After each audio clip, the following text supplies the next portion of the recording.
Good morning, and welcome to Connections Radio Show, where we talk about ideas that matter. I'm glad you've made the connection and are with us today. I'm Laurie Fitz, your host, and the goal of our shows is to explore a wide range of topics that challenge us to see ourselves, our community, and the world around us. That gets us thinking, gets us talking, maybe giggling. I think I'll be giggling today. And perhaps inspired or challenged to do just a bit more because we made the connection. My dear friend Philip Anthony is joining us today, and Philip Anthony also has a show here on AM 950. It is the Downright Upright Show, and it's Saturdays from 5 to 6 p.m.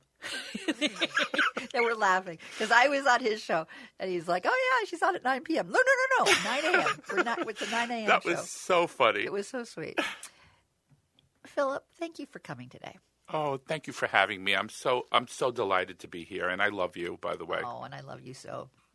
We had a great time on your show, and now I'm delighted to host you on my show. It's kind of fun because we have to change seats back and forth. We're not used to being in the guest seat, so now it's Philip's chance to be in the guest seat, and our guest seat's a little low, so he's like, "Oh, this is a little lower than I expected." The hot seat, yeah. It's a hot seat, yeah.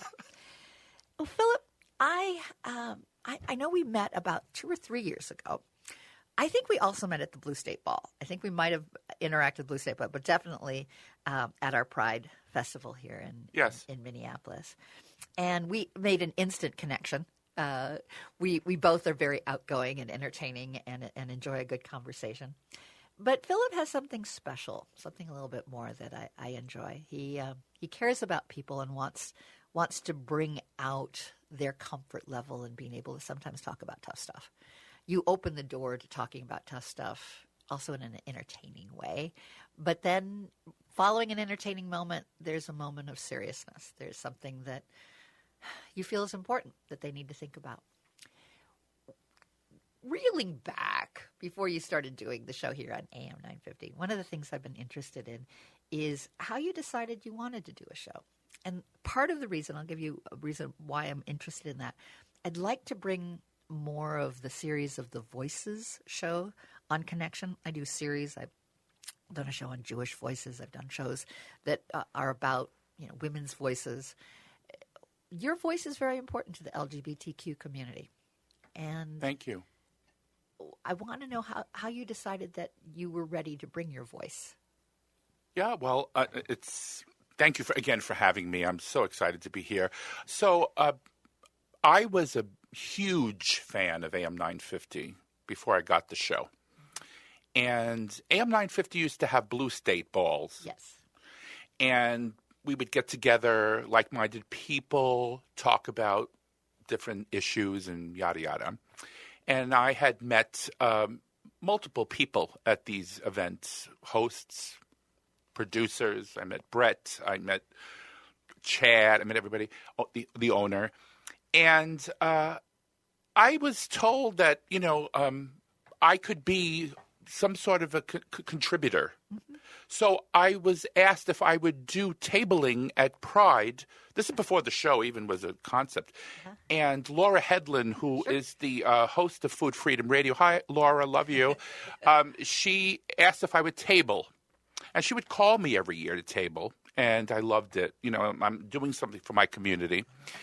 And the next thing you know, I started talking to Brett and Chad. They were looking for maybe to do a block of shows for LGBTQ folks and to uplift because, AM 950, that's the mission of this station, I really feel. I mean, if you look at Native Roots Radio, they talk about Native issues. You talk about there's so many different issues. Sure. So I said, sure, I would love to try out a podcast because, I never did radio before. So they gave me the opportunity to do a podcast. So it wasn't on the radio yet. It was just on the, under the umbrella of AM 950. And the first couple of shows I would suggest you not listen to. I know that feeling. Right? Yeah. I listen to them now and I cringe. But so I remember the first shows that I did. I thought that I had to have everything prepared. I mean, I thought I over-prepared. prepared to the point of just like reading to the audience. I was like, this does not work. No. Well, I do questions on I have a sheet and I have questions, but I always veer off because, conversations have to flow naturally and you don't want to stick to the paper, obviously. But it's good to have something to go back to. I have a grid that I use as well. Yeah. So anyway, to end the story here, I just said, thank you for giving me this opportunity. Even if it's just a podcast, I'd be happy. Mm-hmm. And then it was Christmas Day or week before Christmas Day. I know it was Christmas season 2 years ago. And Chad called me into the office. I'm like, they canceled the show. Is that what they don't like my podcast. And he said, Philip, we're going to put you on Saturdays at 5 p.m. I almost cried. I almost cried. It was I could still cry. It's so moving that people would trust me. And you felt heard, I bet, too. Oh, my goodness. It was just like this, that your voice is important. Thank you. And yes, and he felt that way. Yes. And so he believed in me. And you know what that feeling is when somebody believes in you? Laurie, it's such a uplifting, amazing feeling. Believe it. I think there's something else too, that you were needed. You believe Perhaps, in you, yeah. And there was a sense. There is a mission that our organization, that our AM 950. It's really about connecting. Of course, my Connections radio show, but it's a bigger picture of connecting. Right. And voices that aren't heard in a way that's important. So often, I think LGBTQ issues are like sound bites, and they're dismissed, or they're outrageous, or it's about the trans, and it doesn't really acknowledge the depth and the breadth. Yeah, and you're right, and I was saying that on my show with you. The only time you hear anything about our community is to knock us down. Yep. A few rungs on the ladder, like the trans community. They always bring up trans this, trans this, trans. Yep. 0.01% of the population, right? And so I'm not going to put up with being knocked down anymore. I was there, got the T-shirt back in the day. We were always knocked down as gay men and gay women back in the day, especially through the AIDS crisis. Yeah. So I said, I have to change this. This has to stop. And we're just people that just want to navigate through life just like anybody else. And AM 950 gave me that opportunity, and I'm just so grateful for that. And as you were creating, I mean, you start off at least with a podcast you could kind of play with. Mm-hmm. Did you take your podcast and just continue the same way, or did you make some adaptations? Did you decide that you wanted to do things a little differently? Yeah, well, at the beginning, I was trying to think of a concept. I was a lot of things were going through my head. It's like mishmash. I'll throw this here, I'll throw that. I used to have a segment back in the podcast days when I would call it the shift. To shift the questioning away from the, But then I was starting to get guests that were not involved in politics because we were doing a lot of political issues. I'd have entertainment guests and authors and stuff. And so they weren't comfortable with talking about shifting into politics and current events. So I took that segment off because now I'm on the air and I want to get as many guests that are uplifting in the community. Is that important that in your show, at least, there's going to be a time where you will be intentionally looking at how to uplift? Yeah, it's really, really hard, Laurie, because I'm, especially in this day and age, we're trying to, people are afraid to walk out of their homes today, right? I mean, if they're walking with, people of color. There's a lot of people that have shut themselves in. Yeah. That don't have a sense of safety. Yeah. I mean, I walk in white skin. I'm a gay man, but you wouldn't know it until I said, well, that's my husband. Mm-hmm. Or if I have a pride flag in front of my house or what have you, whatever, But there are people that they just feel afraid to their journey is different than mine, but I want to be there for them. I want them to know I got your back. But you know what I mean? You do have a gift, though, of finding humor even in places that you would normally. I try. Yeah, I mean, I think when we're really facing some our truths, our deepest truth, there's an edge to like the acknowledgement of that truth that can be in recognizing and being in community with it, that there becomes a shared laughter. It becomes our shared truth. It's an acknowledgement that this is as bad and as terrible as it is.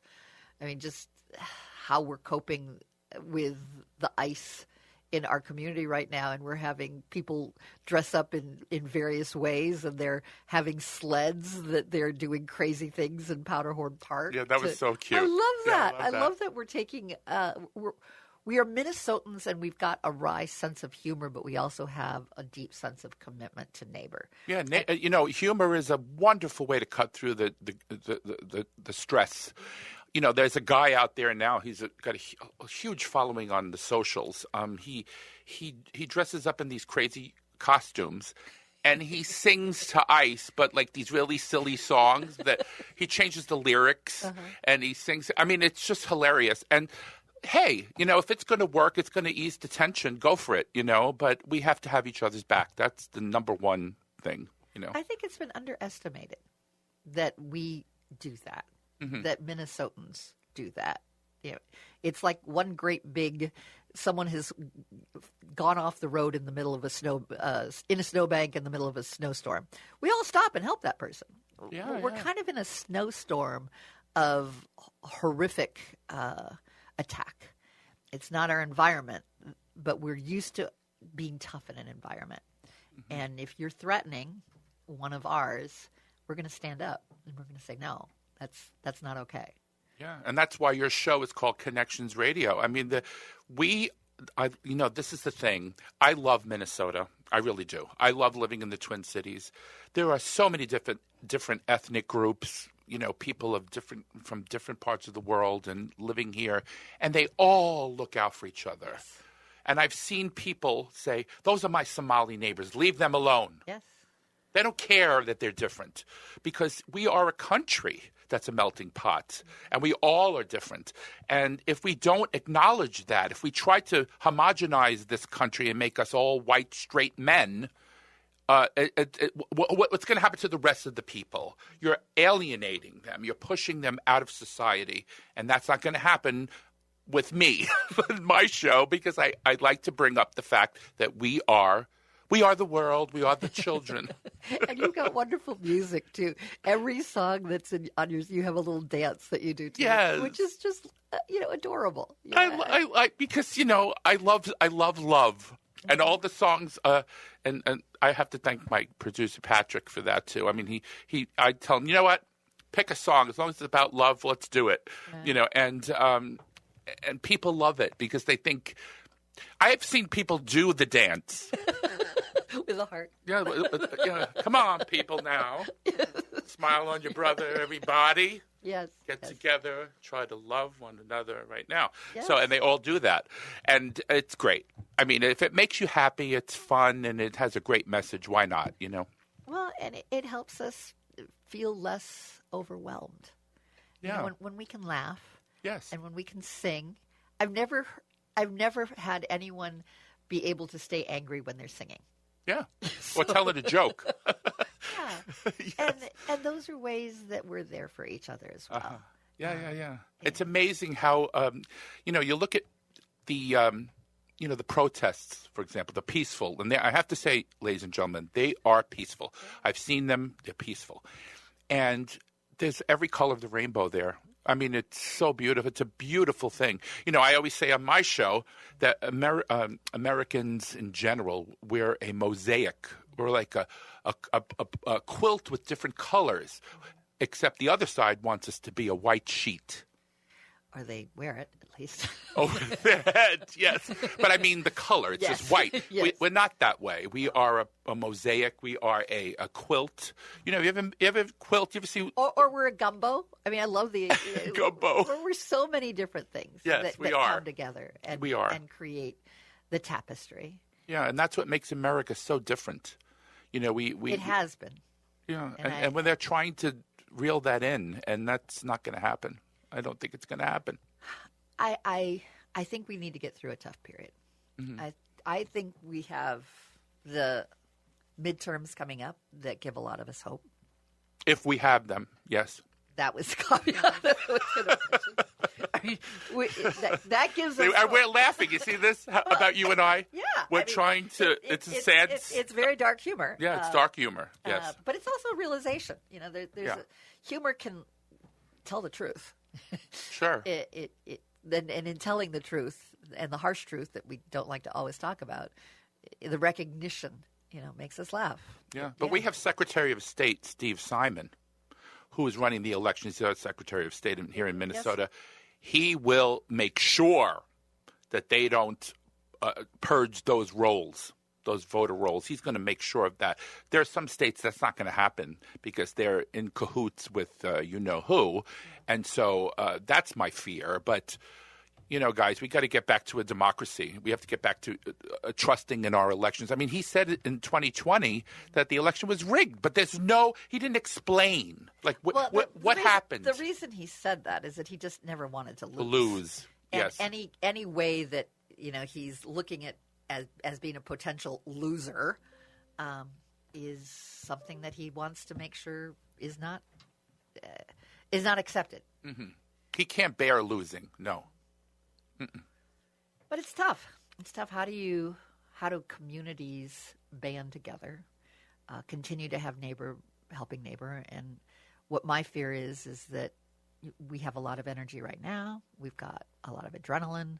There's the anxiety, but we have to prepare for the long haul. I mean, even if we can get back the Congress and the Senate in the midterms, we still have 2 more years of a difficult presidency. Mm-hmm. So right now I'm looking at what's 3 years of living like this. Yeah, and Congress is complicit. I mean, there's supposed to be a check and a balance on the president. You know what I'm saying? And it's not happening. I mean, he wants to take over Greenland now, for example. I mean, what are you kidding me? That is a NATO country. Yeah. If we do that, then all of Europe that belongs to NATO we will be dropped from NATO, and there'll be a war. And I thought he wanted to win the Nobel Peace Prize he got from another person because he couldn't win it on his own. I could go on and on and on. No, it's interesting. I think he wrote to the head of Norway and basically said, because I didn't get the Peace Prize, I'm sorry to laugh. Because you guys didn't give me the Peace Prize, I feel like I'm open to do anything I want now. And if I want Greenland, I will take Greenland. And it's like, what kind of logic? And for one thing, Norway has nothing to do with who makes the decision of who gets the Peace Prize. It's run by a total different institution. Mm-hmm. But somehow he's holding Norway accountable for him not getting, recognition for all the wonderful work he's done in peace. I'm having a hard time thinking what he's done in the realm of peace that would allow him to think that he should. But I think it's just a matter of prizes.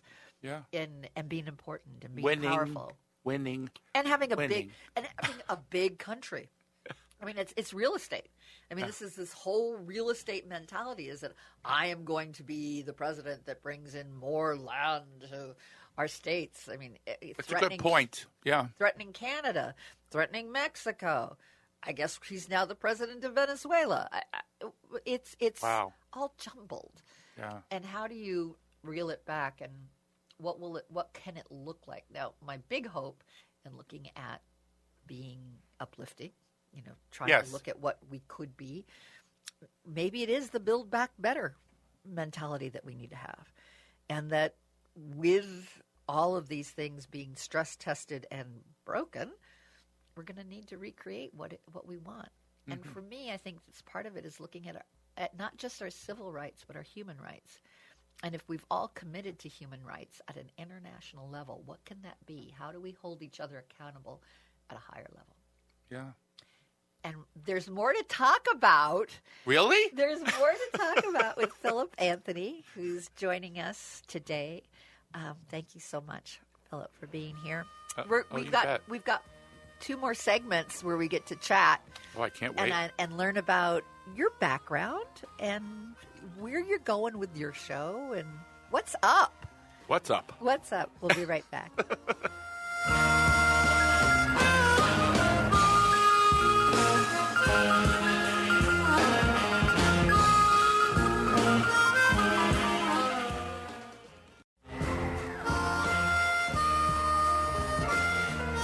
Welcome back to Connections Radio Show, where we talk about ideas that matter. And today we are blessed to have Philip Anthony, who's also has a show here on AM 950 Radio. His is the Downright Upright Show with Philip Anthony. Thank you, Philip, for being here. You're welcome. It's so great to be here. It's your show. We were talking about how our show's very similar in many ways. Oh, yeah.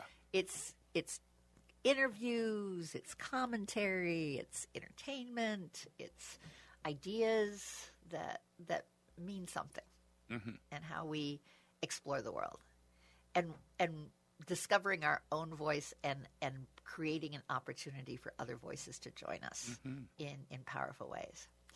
So when you decided that you would do the show, in our last segment you shared about how Chad, the owner here, called you in and said, yeah, we want you to do the show on Saturday at 5 o'clock. You must have had some ideas about what you thought the show was going to be like and what you thought in doing shows that you would be doing. Is it what you expected, or have you had some surprises along the way? Yeah, surprises, yes, definitely. Originally, I thought that I could have LGBTQ plus issues walk hand in hand with progressive issues, and they do.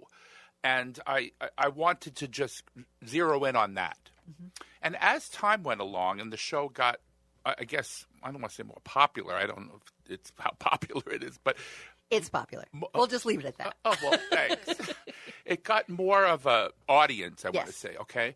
Then I started expanding my people started wanting to come on. Because before I was telling you how hard it was to get people to do the show.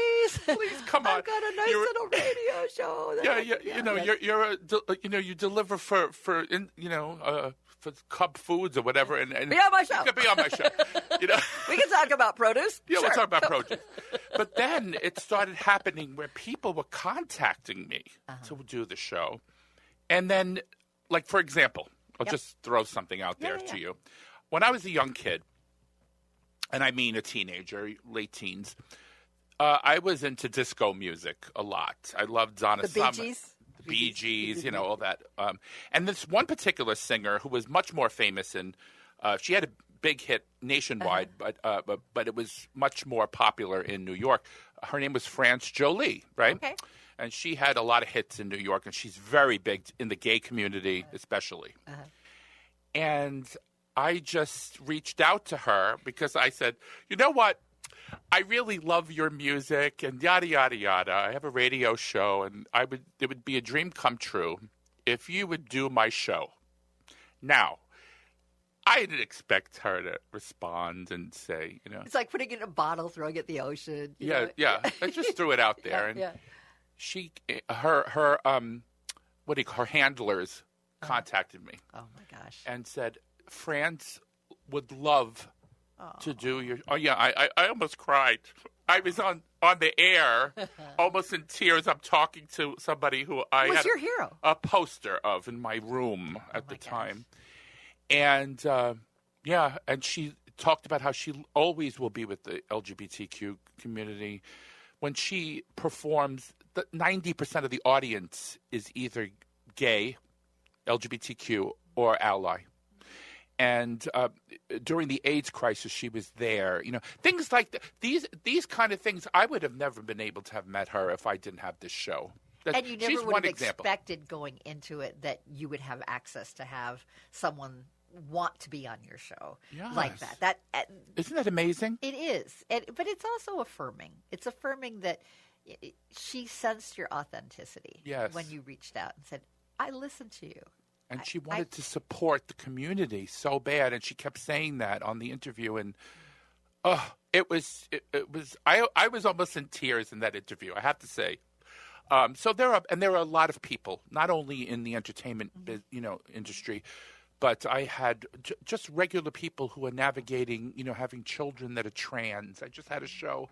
Oh my God, I was almost in tears in that show because of how much this mother loves her son, trans boy, 16-year-old kid, came here from Indiana to just to live a normal life and just to be free and not be, abused.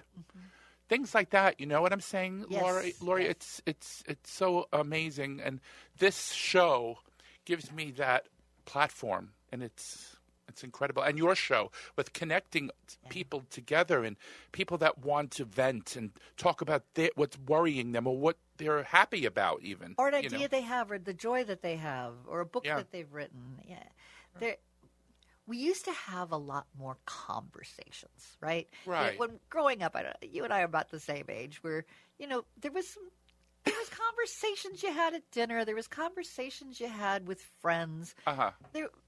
We're so into our Facebooks I think I'm and older social. than you. Well, all right, we're around the same age. Around the same age, Around yeah. the same age. But we're not having those conversations, and I was hungry for conversations like that. Isn't that so? I mean, I think sitting down.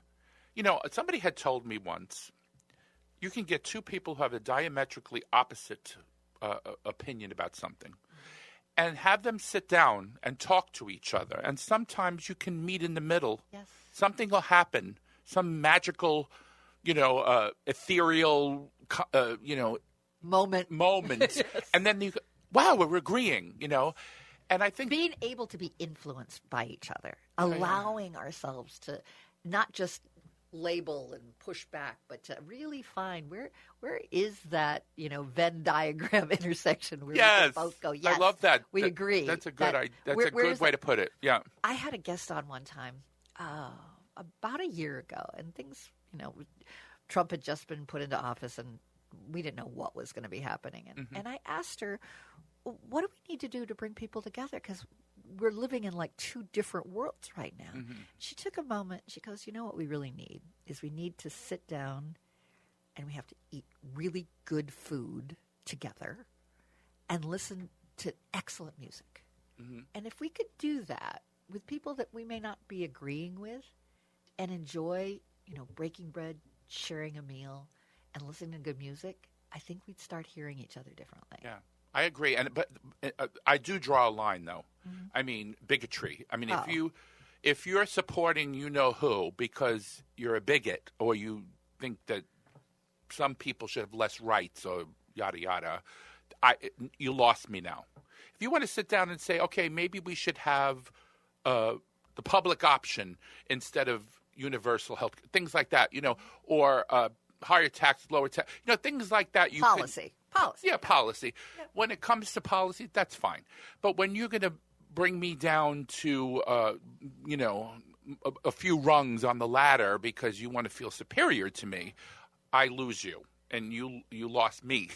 So I think if you ever go into a conversation where you don't feel like you're equal, that the conversation is about an us and them, or somehow there's a game being played where win-lose in the conversation. I see that a lot on Facebook, the whole win-lose style. And that's not going to bring people together. But you're right. You don't have to open yourself up to someone that doesn't respect you, doesn't accept that we both have the equal rights to express our opinions. And if that's not something of interest, then we have to find folks that do. Yeah. And I think for the most part, there's a lot of folks out there that don't want to just hate on each other. No. I think we're getting tired of it. I think I'm getting tired of the anxiety that comes with the hate speech, with the anxiety that comes with the us and them. I mean, I wish, exhausting, isn't it? It is exhausting. I mean, I wish that more people came to realize that this is not a good place that we're in, and that our democracy is at stake, and that Minnesota's showing the way of how we care about each other and how we respect each other, and now neighbor helping neighbor is the way to go. And I hope that can be contagious. Yeah. But I think the algorithms on socials, for example, they gear you to listening to, I have to say, fake news. I mean, there are people that actually do believe that the election of, for example, I'm using that as an example because it's the most egregious thing for me, that the election was stolen. But there's no facts. There's no evidence. There's nothing. Nobody has come forward and said, see, they purged the rolls here, or they did something. I mean, I can't even imagine what they could possibly do on a nationwide basis to steal that many votes. So Even, yeah. It's the elephant in the room, as we said in our last show, with Renee Good. Mm-hmm. The first thing was that, she's a crazy liberal. She's a terrorist. She's a terrorist, and she got what she deserved. I mean, whoa. Yeah. Look at the video again. And let's say that there's disagreement. There's a human life. Yeah. Where did our respect for the dignity of life go? Yeah. Where did the absolute horror of a mother being killed? Yeah, I'm going to say something controversial right now, but I merely mean it. When Charlie Kirk was murdered, I said on my show that was disgusting. And he has said terrible things about black people, gay people, the community. But he's a human being, and he has freedom of speech. And the respect for the dignity of life, if nothing else. Yes. So the dignity of life. Now, he has children that don't have a father. I grew up without a father, and I feel I was robbed. My life was robbed. So I understand that, So I feel that if you want to protest an idea or an issue, you have every right in what I remember as the United States of America to go out in the street peacefully and speak your mind. No problem. But the problem I have is that they're speaking their mind and they're getting hurt and injured and sometimes killed. And it has to stop. And when does speaking your mind become threats? Yeah. So, when Nazis marched in Charlottesville, Virginia. Yeah. Mm-hmm. That was a little uncomfortable. I mean, okay, they have the right to do that. Yeah. But, and you have the right to go out and protest against them. Mm-hmm. Counter-protest is the term, I guess, But the next level up, a woman got killed there where a car rammed into her. Mm-hmm. From another protester. At what point do we all have the strength and the abilities and the desire and the need and the devotion to democracy to speak our mind, to have a voice? Correct. Our vote is our voice. Our voice is, with our opinions need to be out there. Mm-hmm. How do we cope with the overwhelm? How do we cope with the threat of what that could mean? How do we cope with a feeling that our country and our world is slip-sliding away, and what we have thought is terra firma underneath us is not? Mm-hmm. And especially with folks that have characterized liberals as being, almost demonic. What do you do with that? Yeah, you can't do anything with that because they're labeling you. Mm-hmm. You know what I'm saying? Maybe if you describe what we're doing that's demonic, that'd be better. But just calling us that name, because willy-nilly, that's not going to get us anywhere. I mean, me as a liberal, I don't like to use that. I use progressive now because I work for the Progressive Voice of Minnesota. Yes. So I use that word. There you go. But as a progressive, I feel that the superpower that we have is that we are empathetic. We look at other people that are not like us. And we find what? And we find connection. Yeah. That's why I'm on Connections Radio. Oh, by the way. Right now. Yes. Because I love what you do. I think what you're doing is incredible, connecting people that want a voice. And I think that's what radio should be. Yeah. We should have a voice to say whatever you want to say, as long as it's not bigoted, you're hurting other people in any way. Because the minute you start hurting people or demonizing, you lose me. Right. Right? So, and I think you and I are doing the do, as they say. So you were surprised, getting back to that question way back. Yeah, right? What happened to that? You were surprised that you had access to people, ask people, and that people were coming to you. Yes. Those were the kind of like, who would have thought that, my childhood hero was going to be on my show and I could talk to her and feel her support. I mean, that was magical for you. I could see in your eyes. Oh my God. A magical moment. And I think Patrick was producing the show. Mm-hmm. I had to collect myself before I even started because I was looking at it was StreamYarding, which is kind of like Zoom, for the people out there. It's a broadcast version of Zoom. Yeah, it's a podcast version of Zoom.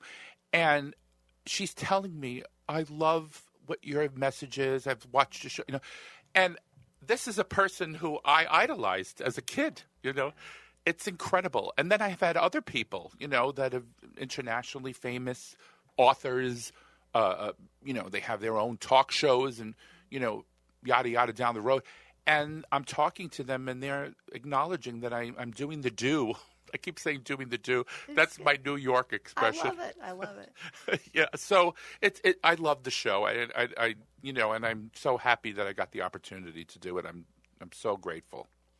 I know with my show, I've gone through kind of different time periods where I focused a little differently. Like there was a period where I was doing a lot of nonprofits, loved having lots of different nonprofits, and then went through a period where lots of arts, and then it started to have more of an ebb and flow and combined with lots of different types of shows. I'm feeling now, as I'm looking to continue with Connections, that I'm going to have more time to be able to devote to it. Like you, I had another job before, at the same time doing my radio show. I actually left my job so that I could do more with Connections radio show. I wanted to spend more time. It was always something that was really important to me, but we had to balance it with lots of other things and the reality of living. And what I'm looking to do in the future is have more voices and be supported in having a platform, a place to come and share their voice and be able to develop and determine what is their ideas, what voice do they want to share. As you're looking to develop your show to the next level, do you have some ideas? We can start and then finish up in the next segment. But just to get us started on that conversation, do you have some ideas of things that you want to be doing? Well, I have to go back to the elephant in the room again. I mean, people are feeling down. I want to uplift any way I can. I get people that want to be on the show and want to talk about that issue. So in the future, I have various guests who are going to address that concern. But as far as the concept of the show, I still want to walk I want to walk the LGBTQ community along with the progressive community, hand in hand, down the street. And discover what that could look like. And discover what that'll look like, because I think they do walk hand in hand with each other, And anybody that feels that another community is not being represented and being treated fairly, like example is the LGBTQ plus community. I mean, right now, marriage equality, the Supreme Court didn't want to take up the issue, thankfully, but that doesn't mean it's off the table, because look what happened with Roe versus Wade. Sure. With the Dobbs decision.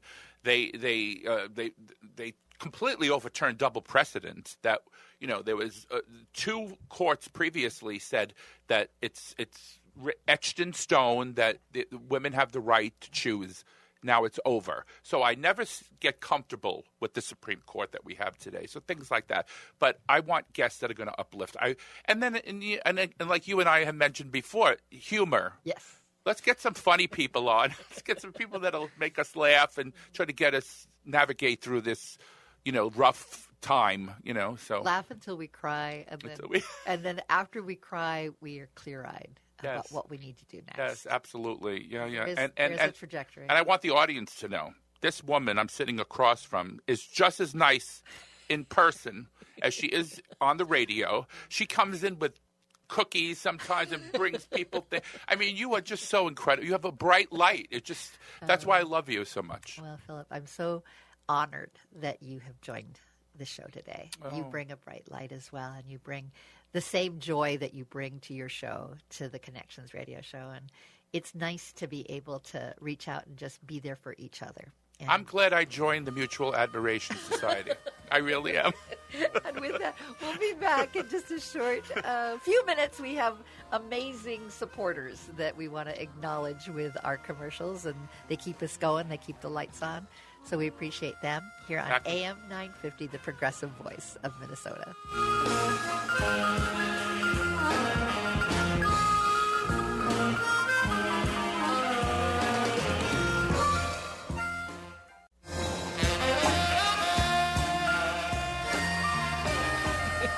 Welcome back to Connections Radio Show.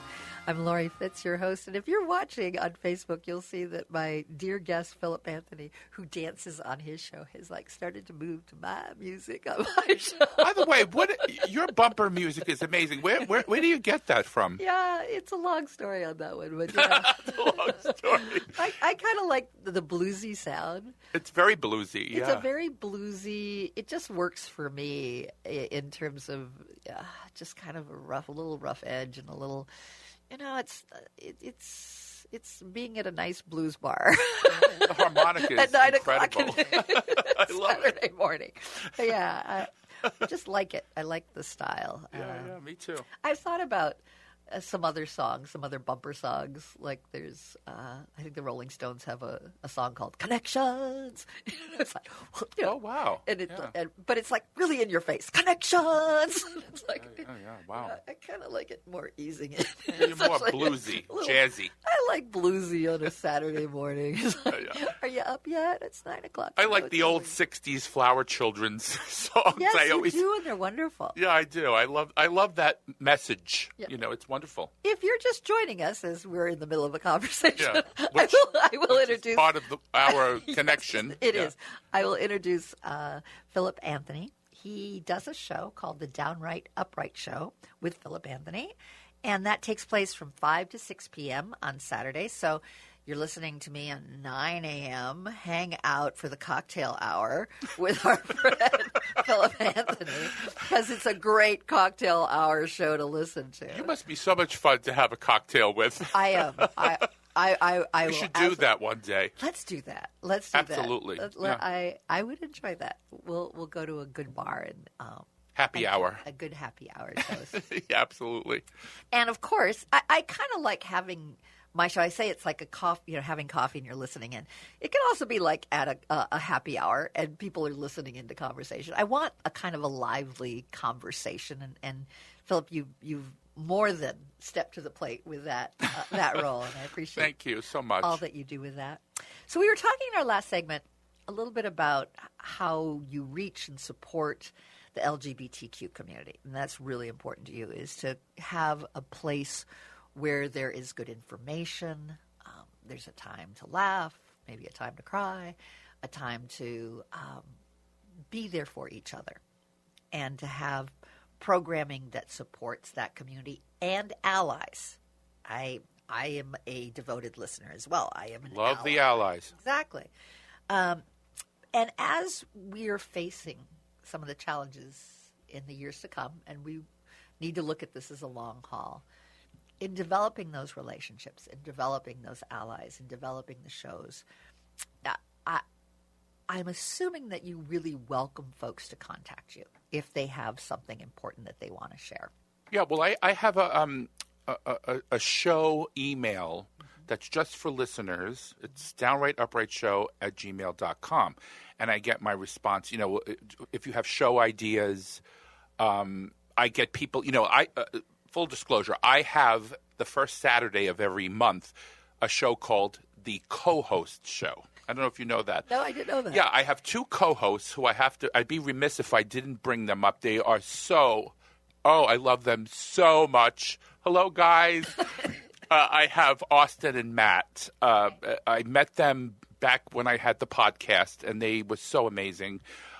We talk about everything on that show, usually current events.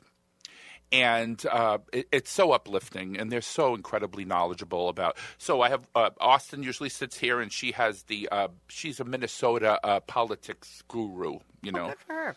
And Matt, who sits in this chair usually, when I'm sitting there, he. And for those of you that are not watching us, just know that there's like 3 chairs he's pointed out in our cute little studio. Yeah, I'm thinking everybody's watching. Yeah.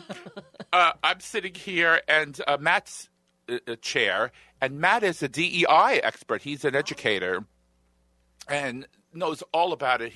And he's so fascinating. So I would suggest, if you're not going to watch any other weeks of my show, watch the first Saturday of every month on the co-host show. Yeah, it's on at 5 p.m. first Saturday of the month. How did that start? Okay, so somebody gave me the idea, Because at the beginning, I think I'm going over this again, that I had so much trouble trying to find guests at the beginning. I was so scared. I said, well, maybe I'll go through a week without. And there were some weeks I didn't have a guest and I'd have to rant. And so, and that's Matt McNeil's big thing. He's the best. Yeah. I mean, he can do that like nobody's business. I am like an amateur at that. I only had to do it once when a guest didn't show. Isn't that hard, though? It was very hard. Thank God for Patrick. Patrick, I throw him like, talk to me, Patrick, because you're my guest today. And Patrick, for those who don't know, is our producer. He's amazing. He's running the technology of the show. But for that show, he became my guest. Yeah. So what do you think, Patrick? So I had no guest, and I said to myself, this is going to be tough if I can't get guests when I need them. This was at the beginning. So I just, someone had brought it. Why don't you have a co-host, like two co-hosts, like The View, that show with all the, Whoopi Goldberg and all those.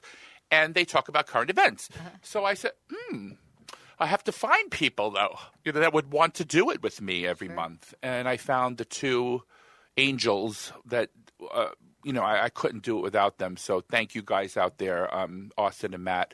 And They just bring so much to the show. They bring joy. They bring affirmation. I can't describe them any better than they're just lovely people. We have about 3 minutes left of the show. And when I did your show, yes, this is like a trade that we've been doing. And we're going to do it again. Yeah, okay, this is a great banter here. Absolutely. Yeah. For the last 3 minutes, she said, if there's something that you haven't had a chance to bring up, if there's something that is like free form of what you want to make sure the audience knows about you and your show and how you connect with our audience, what would you like to share with them? Yeah, so I come from a different perspective, Laurie, because I was not born in Minnesota. I'm from New York City. I also had a very tough childhood. And I had to navigate through abuse. And I lost my dad to a horrible situation when I was 4. So I grew up without a dad. And then my mom married an abuser, my stepfather, and that was bad. So I learned through all that adversity that people need a pick-me-up. Yeah. I didn't have the pick-me-up. And being that I'm like my mom, God rest in peace, she taught me, Philip, when somebody brings you down, you lift them up. Don't be, if somebody punches you, you tell them why you do, be understanding of maybe they're having a bad day. Or maybe somebody's, I don't agree with hitting anybody, but there's something going on there. When the kid is reacting in that respect. Mm-hmm. And then I made friends with some of those bullies later on in life who realized that what they were doing was wrong. And but if I would have lashed out back, it would have been a fight. And then, but that heart comes through your show of the uplift. Yeah, but the empathy. I mean, I have a lot of empathy. I understand when I see people suffering and I see people crying in the streets, like with this thing with Renee Good. I feel them. I feel what's going on, and again, you and I are trying to connect to those people. Why we have our shows. Why people tune in. They don't tune in just to waste time. They're tuning in because they want to be heard. And they want you to speak for them, I guess. Yeah. And at times, if it's not about uplifting through humor, there's uplifting because they sense we care and that we love them. I do love our audience. Oh my God, I love mine. I mean, they, when they write or they see me at Pride and they tell me, like, Philip, I love your show. You're so amazing, and you make me laugh, or you make me. Yeah, great. Thank you, guys. Love you all. Thank you for tuning in today and getting to know another wonderful host of the show. We love having Philip Anthony here, and we hope that you'll, from 5 to 6 p.m., listen to the Downright Upright Show with Philip Anthony. Yay, Philip. Thank you. Thank you.